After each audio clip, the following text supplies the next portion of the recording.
Hey everybody, you are watching So Many Sequels, your book club for movies. I'm Josh, And I'm David. and that's it. No one else exists on the That's it. show. We're the only ones. You can't prove it. Can't.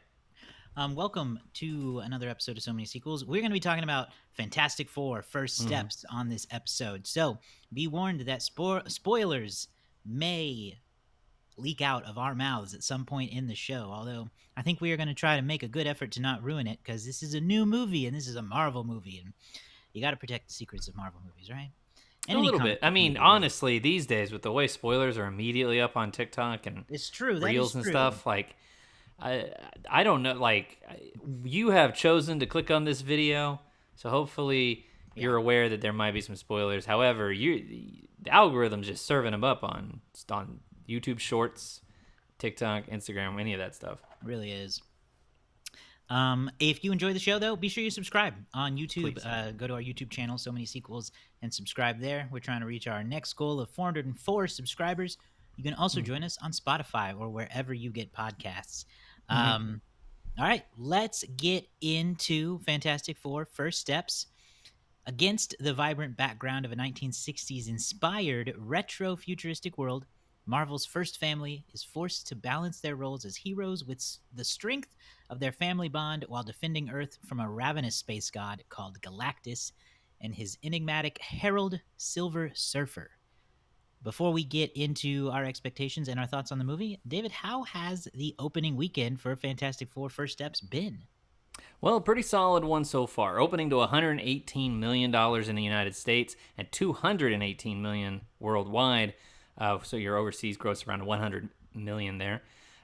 It's a pretty solid open, a little bit under Superman here in the U.S., but a little bit better than Superman overseas.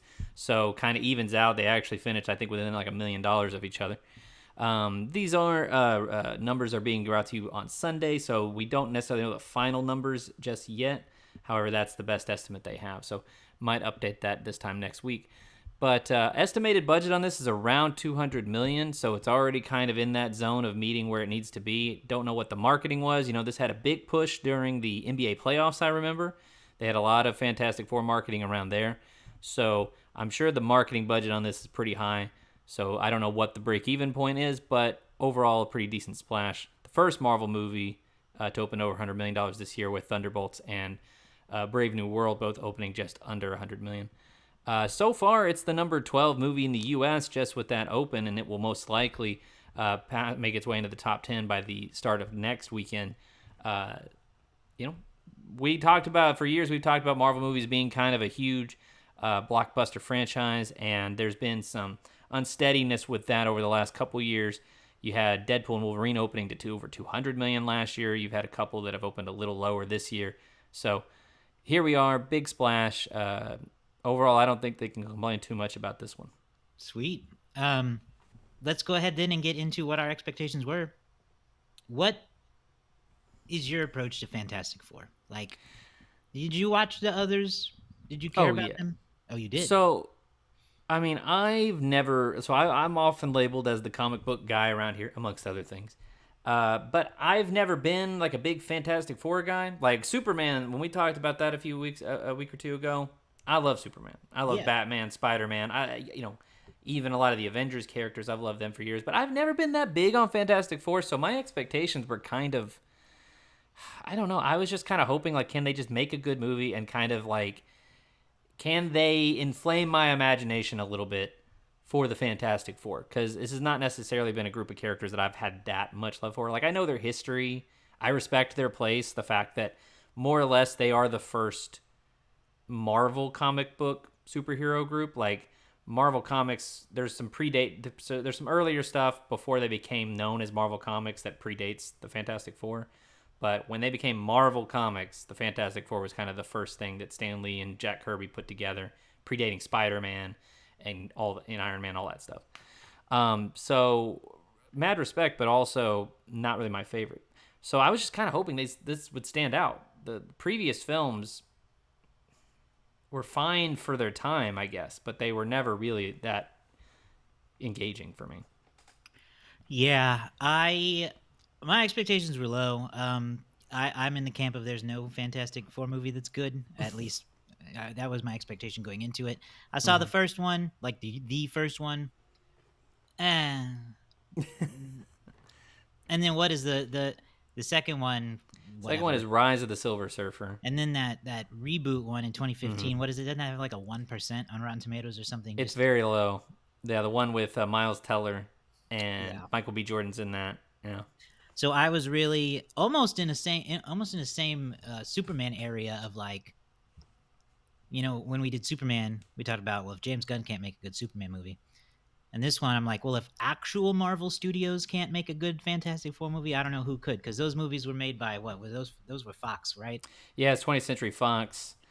Both all three iterations of those, and yet, the funny thing is, they made that second, that rebooted attempt in 2015. Josh Yeah, Trank. yeah, They made those at a time when Marvel Studios was rolling with their MCU, and they still had the X-Men franchise going at Marvel at 20th Century Fox. So it was kind of interesting that they never tried to set it up so that they could integrate Fantastic Four and the X-Men together and have their own little 20th century CU yeah.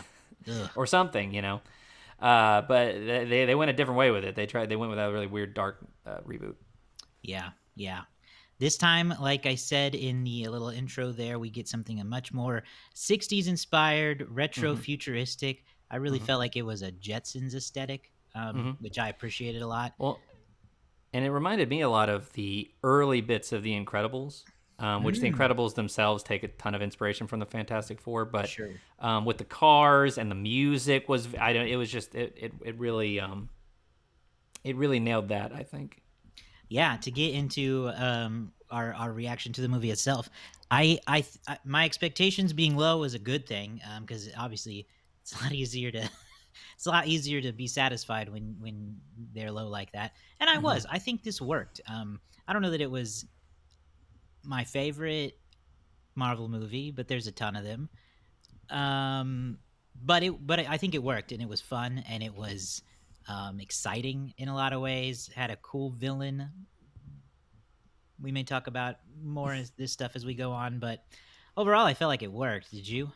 Yeah, I mean, I thought there was definitely a point where I was like, man, this feels different. Like, not Mm. like bad different, but it doesn't feel like it's the same as like a lot of it's not the usual Marvel Studios style. Like, just even recently comparing it to something like Thunderbolts, it felt very insular. Like, it felt like it was specifically about these four people. And there wasn't like a ton of extra characters being thrown at you left and right that you also had to like know and get to know and memorize. It Right. was really about these four and they're having a baby. And I kind of thought that for the most part I think nailed the family dynamics and they didn't get you distracted on a bunch of stuff. We can talk about this. I kind of like that they did a little bit of like a shorthand version of their origin. They didn't like make us sit through them going through growing pains of figuring out how their powers work and stuff like that. Yes. They just jumped us right to, and and obviously this is really fun because Superman did this he's been Superman for 3 years. Well, they've been the Fantastic Four for 4 years. I noted Um, that in my notes of it, because I think just because of how close these two movies come out, people are going to want to compare Superman and Fantastic Four, and I mm, loved that both movies put these heroes fairly well into their career. Like 3 and 4 years is early mm, days, but it's not the beginning. Like they've got some established mm, wins in their column. mm, They've got like people love Superman at that stage. People love the Fantastic Four. We find out pretty early on in this stage, mm. and it's like there's so many of these comic book movies for so long. It's almost like we don't need a full origin story anymore. We get it. No, and Just look, give us the little primer, which is exactly what they did through this yeah, newsreel type thing. Or mm, really, it was honestly more fun than that, because they set it up as kind of like a Fantastic Four 4-year anniversary variety special type thing, yeah, where it was like, yeah. our Fantastic Four heroes have been fighting monkeys and going to space and doing all this stuff. Yeah, it was like a big thing where they were gonna like Johnny Carson style sit down and talk about their adventures and things like that. Now we didn't actually get to see that part of the show, but we got to see the intro, And like, I mean, the Fantastic Four's origin is not necessarily as synonymous for people as Batman and Superman and even Spider-Man. So they give us a little bit of that, but it goes beyond just seeing like how they get their powers. You get to see them win a couple little things. They beat they beat the Mole Man. They beat the Mad Thinker. Like they have all these little bits in there, and it felt so like unafraid of the comic books. They had crazy monsters. They had weird bad guys to defeat. There was this sort of high fantasy Yeah. aspect to what they were doing, which Marvel Studios, a lot of their early stuff, they really felt like they had to ground it to an extent. Like there's some fantastical stuff, but they really felt like they had to make everything feel grounded and had to build their way up to the more silly stuff. And I think that worked for the time. But we are now in the era where, DC's doing this. I think if Marvel reaches a point where they start over, I think they're going to just start saying, hey, you know what? You don't have to do the growing pains. You don't have to like watch Spider-Man learn to crawl. You don't have to watch these things happen. And look, a hero's journey is always great. Watching the character, find who they are while gripping with their new responsibility. That's fine. But this was really nice. This was a really, I think it helps you get right into the meat of what you want to do. Yeah, for sure. Let's talk about the family. We've got Pedro Pascal is playing Reed Richards in this version. We've got Vanessa Kirby as Sue Storm, the Invisible Woman. Joseph Quinn is playing Johnny Storm, the Human Torch. And then Ebon Moss-Bachrach as Ben Grimm / the Thing. Right. How was the casting on this? I've actually seen an interesting array of reactions to the casting. What do you think? I thought, to kind of go in order of who I think was best to maybe like my least impressed, I think that Vanessa Kirby's awesome. I thought she has this great look. I mean, it's supposed to be her a little bit deeper. Like, I think, in the previous iteration we had Jessica Alba, so she was very young. This felt much more like, obviously she's having a baby, so she comes across very maternal, but she just felt like very wise and very strong and very like accomplished and mature. I thought that Ebon Moss as Ben Grimm, I thought he was very good. Like, it's a very different take because there's not so much of the gruff and grumble. He didn't really have that going on. It felt very natural performance by him. And then Pedro Pascal as Mr. Fantastic, I thought was solid. I really felt like he was really holding something back, and I think that's a choice as the actor to kind of like not. He's Mr. Fantastic has a lot of thoughts going through his head, and it felt like he, as an actor, was trying to express that he's thinking about everything and not expressing everything. Mm-hmm. And when he does, but there are a few moments where he does let loose, and those are kind of the highlights for me. Is when he really like gets emotional, and breaks out. And then Johnny Storm, Joseph Quinn, I don't think necessarily did a bad job, but I also kind of thought this was a really different depiction of Johnny Storm. The previous iterations we have are Michael B. Jordan and Chris Evans. Chris Evans kind of playing sort of the definitive version, where he's very cocky, very, he's a womanizer. He's very, sure of himself and very funny, very jokey. Chris Evans plays that really well. I never saw Michael B. Jordan's version, but I assume he also plays it very well. Here, you kind of have a Johnny Storm who's not in the public as much as your normal Johnny Storm. Like, he's not showboating and getting out there in front of everybody. You don't see a lot of that. He spends most of this movie just with the family. So you don't really get to see his cocky showboating style as much. There is one part, it's kind of made me laugh, because there is one part where he, I think, yelled, "I don't like this," and it just made me think of Chrissy Wake Up, the sequence from Stranger Things. He goes, "I don't like this," or something, and I was like, yeah, Chrissy. He'll never get past that. It was a fun moment. But yeah, I thought from a casting perspective of the main four, I thought this was pretty solid. I think that I'll be fascinated to see what they do with the Fantastic Four going forward. We know the next project they're going to be in. It'll be interesting to see how they are presented by other people, because the next project they're going to be in, they're going to be with the Russos, and that could be good or it might not be good. Yeah. I think the Russos did a lot for Doctor Strange, and they did not necessarily a lot for some characters. Got a bit more short shrifted by them. So I we'll think see. it'll be interesting. I'm worried about the Thing. He's a little too close to Hulk for me. Um, I just worry how he'll fit in with the rest of the crew, I guess. And Well, he's kind more of, conversational than the Hulk, he's certainly more conversational than the at Hulk, least but like, dumb Hulk. yeah, for sure. I enjoyed the cast though from top to bottom. I thought they were well placed. I again, I don't know anything about these characters, so if they were not portrayed the way they were in the comic books, or if somebody's saying that, I don't know if they are. I don't. I'm not following that. Um, I think Quinn was funny as Yeah. Johnny Storm. I thought Pedro was very. He stressed me out as Reed, and I Mm. think that was intentional. I think it's part of his choice that he's this character who is so desperate to explain everything. He can find the answer to anything and everything,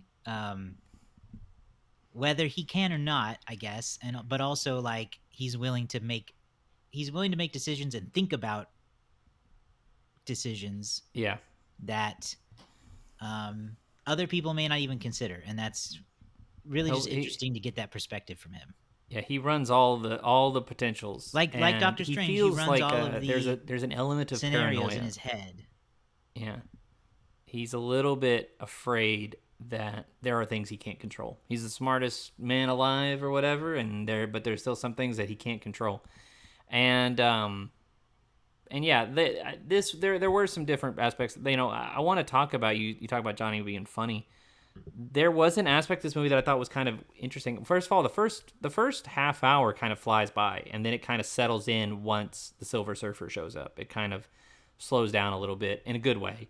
You get a little bit more time to breathe with certain sequences, but it was kind of a real. I don't know, like I think Marvel has gotten this rep of having a really fast repartee with its humor, and I think a lot of that is kind of, the way that like Tony Stark was presented, and he has a very quick repartee. Like you don't have that quite same thing here, and I kind of felt like sometimes there was like really soft music underplaying or playing under a little bit of comedy they were doing. And it felt so sometimes like my audience almost felt like they were afraid to laugh. It almost felt like they weren't, like there was one specific sequence where everybody was like ha, ha, big laughs, but but otherwise there were some good jokes that just kind of didn't really meet with big laughs in my audience. Oh, interesting. Mm-hmm. I don't know that I experienced any of that specifically. I felt like the jokes landed pretty well in my crowd. It was a good audience. Mm-hmm. People seem to enjoy it. People seem to be engaged with it. I don't know that it was the same. I don't know that it was the same kind of crowd as I had with Superman. I will say. I think Mm-hmm. Superman was a little more into it, but Mm-hmm. the stakes were different for that movie. I think too. So definitely interesting to think about that. Let's get to the villain here, Galactus. Mm-hmm. Again, I don't know a lot, but my understanding is he's Fantastic Four's big bad, right? Yeah, and he's kind of, obviously you look at him and you look at the kind of threat he poses. He often has served as a threat greater than the Fantastic Four, but he was introduced primarily as a Fantastic Four villain. He's more so a force of nature. You'll hear that phrase a lot. He's he's not doing anything he's doing because he's necessarily like wants to or takes any real joy in it. Like he has an unnatural need He to appears to be devour cursed in worlds. some way. Yeah, it is like a curse. He can't. He's like, there's nothing else he can do. He's gonna eat these planets. That's what he has Yeah, to do. it's a fairly like high stakes thing, but it's also a pretty simple story. Mm-hmm. Big man want eat planet. Mm-hmm. It's like that, and he's like him, and so like him and Silver Surfer are basically like, we gotta eat it. What Yeah. do you like? You just gotta get over it. Yeah, it's like it's gonna happen. Yeah, And Julia Garner plays this iteration of the Silver Surfer, Shalabal, who comic book wise is the wife of the Silver Surfer. The male Silver Surfer you may be more familiar with seeing images of. And I thought she does a really great job. She's got a great voice for this. Her opening speech, where she comes in heralding Galactus, is very cool and very intimidating. I thought the CGI on her was really great. You know, it has to be kind of difficult to do this kind of. Sometimes it's got to be difficult to do these kind of motion capture style performances. But I thought that Julia Garner's performance kind of really shone through all that. She did a solid job, despite the fact that she doesn't have like a ton of lines in this. Like I said, the movie's very insular. We spend most of our time with the Fantastic Four. We don't necessarily go back and forth between them and Silver Surfer and Galactus. It's not like we're going, like we only see them when they show up to do stuff, really, or when the Fantastic Four goes to them. We do spend a lot of time on this different version of Earth. Galactus is kind of, I think if I have a critique about him, it is that I would maybe like to spend more time with him just so that I can, he's got a simple motive of I gotta eat planets, but like I feel like I would have enjoyed maybe a little more of something than just that. Maybe something more with Silver Surfer. Mm-hmm. Maybe, I don't know. Just getting to see a little bit of that power dynamic would have been interesting. Yeah, it's not that he's presented as being like simple or stupid. Even no, not he in is that way. Presented in this literally larger than life way. The scale is huge, but like the way he talks, it feels very, for lack of a better word, it feels very godlike. He has this very he doesn't. I think Ralph Ineson, the guy who plays him, says. He doesn't speak in sentences. He speaks in decrees. He has everything he says is this is how it will be. There's no negotiation to be had here. This is just what it is. And he gives so the main drama of this that we get to is that he basically presents the Fantastic Four with this, universe scale trolley problem of he wants Reed and Sue's unborn child. And if they give him that, he will spare Earth. And so that's immediately, and we get a little bit of time with them learning they're going to have kids, but have a kid. But immediately it's kind of a very what do you do? What do you do scenario? So, and how Earth responds to that. It's all, that was a really interesting bit of drama. And I feel like they could have milked that for more. But I appreciate the speech that we ultimately get that kind of moves them forward on how they're going to defeat Galactus. Yeah, I agree. We get it. It is a interesting way to make this a very personal story for the Fantastic Four, because of the fact that it's not explained super well, and I think that's because we're going to find out more as more movies come out why he needs Franklin so badly, but or why he's hellbent on it, I guess.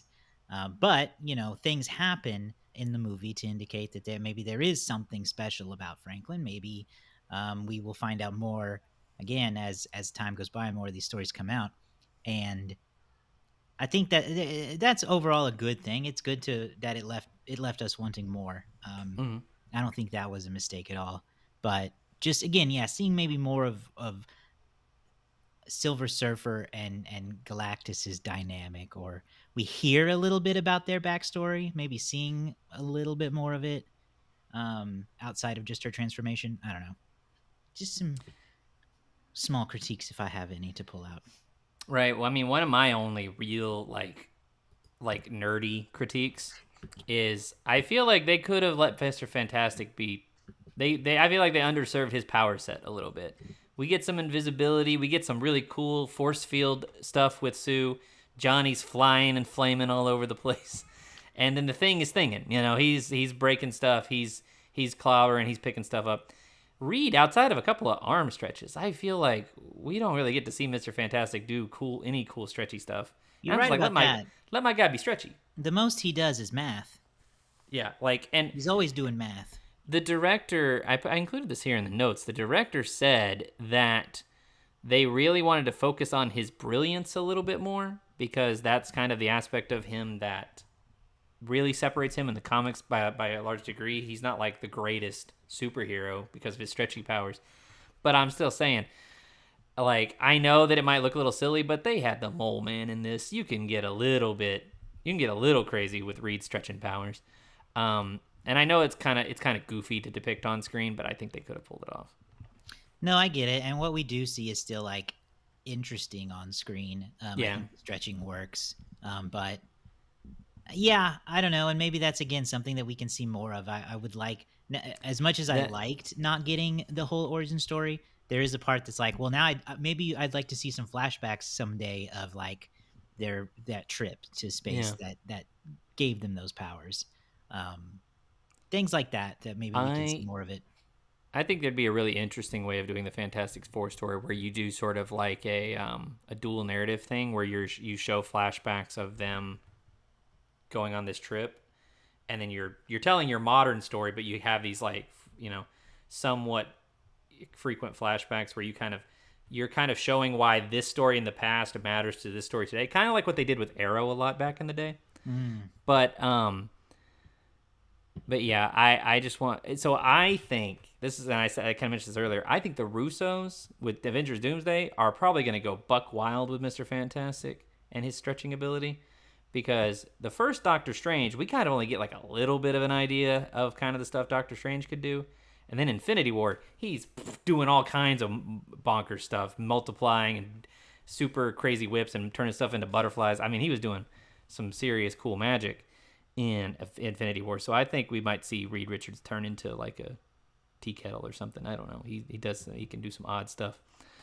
That's my nerdiest complaint though, and like I'm not gonna hold the movie back because Reed wasn't too stretchy. But yeah, I thought that for the most part, I think this was a pretty good family movie. It was very different. It wasn't like, what I appreciated was a lot of Marvel movies, and I'm not knocking this as a convention, but a lot of Marvel movies have like, we got to get this thing. If we can get this thing, then we can do this. This Yeah. didn't have like a thing. I mean, they had a plan. They had a plan. We need to build this, and then we'll be good to Right. go. But they didn't make it like, we got to scour the world for this They didn't. one piece Yeah. of thing. They didn't have to go find some Yeah, item to yeah. to complete their mission. They just had to like figure it out. They had to figure it out. They knew they knew the thing was coming. There was a ticking clock in that regard. Like, we know Galactus is coming. We just got to put together this plan and then do it. And there is this idea of Galactus is not really killable. Like, there's not really much they can do in that regard. So the best thing they can do is just try to find a way to, you know, pacify or get around him somehow. So I thought that all worked out pretty well. And I thought that the ending was really emotional. Mhm. Um, and so, like, I think it's the best Fantastic Four movie by a good stretch. I'll buy I don't. that. When you compare it to maybe other movies within, say, the MCU, or even compare it to this year's other, like, I don't know where I'm going to put it in regards to how it compares to like Thunderbolts or something. Like, I enjoy Thunderbolts a lot too, which Yeah. I feel like was a more. I felt like Thunderbolts was way more in line with the Marvel movies of like 2012 to 2019. This felt like a completely different style for them, Yeah. but I liked it. Yeah, I agree. It did feel different. It felt very different from the Marvel movies we've gotten in the past year or two. Mm-hmm. But it all kind of still feels like it's part of that same world in a way. And that's where I'm glad that the multiverse thing has worked, in that they're able to create different Earths and I can buy it as an audience member. I'm like, this is 1960s esque, but honestly, maybe it's not 1960. We don't really know what year it is. It Yeah. could be in tandem with present day. It could not be. This is Earth 838 or whatever number they said. That has again this very Jetsons-y kind of vibe. Um, all right, let's do our final rating and review. I oh gosh, what do I want? I'm so stuck on my stars. I'm really stuck. I'm really stuck Yeah. in the middle of a star rating. I enjoyed this movie. I liked it a lot. I don't think it like took me to the same highs that Superman did. Mm-hmm. Um, but I enjoyed it. It was a good, like you said, family movie in the sense that it's a movie about a family. Mm-hmm. They did an origin story without boring me with the origin details. So it's a very solid effort. I want to give it a 3.75. Is what I want Yeah. to do. but I think I'll go 3.5. Okay. So I was at a high with Superman, Yeah. and and a part of that is influenced by the fact that I like Superman as a character. Yeah. I enjoyed this more than I thought I would. I didn't come out glowing like I did after that. I think it is really solid. I'm gonna give it the only score I think that makes sense. I think this is the best thing they've put out in the last 2 years at least. Do I? I don't know. Maybe Thunderbolts was better, but I'm gonna give it 4 stars. I'm gonna give it Okay. fantastic four Okay. stars. Well, that makes us 3.75 as the two of us, basically. So perfect. Okay, let's look and see what Letterboxd folks think about this movie while we try to conjure up a guess. I know the Rotten Tomato scores have been all right. They've been very similar to Superman, which is nice. Um, we we've got 4.5 stars. Injecting this soundtrack into my veins. It did have a great Michael Giacchino Yeah, score. yeah, Very fun.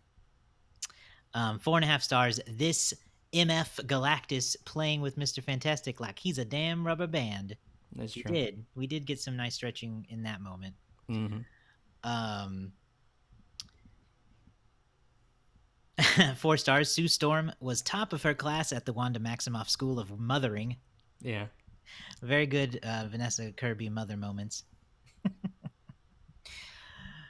How many And have the then, C word in them? yeah, that happened last week. 4 stars. Favorite Marvel outing since Endgame? Yeah. A lot of people are putting it on that level. Yeah. So that's what the folks on Letterboxd are saying. I'm gonna guess because I will be going first with Garrett being gone this week.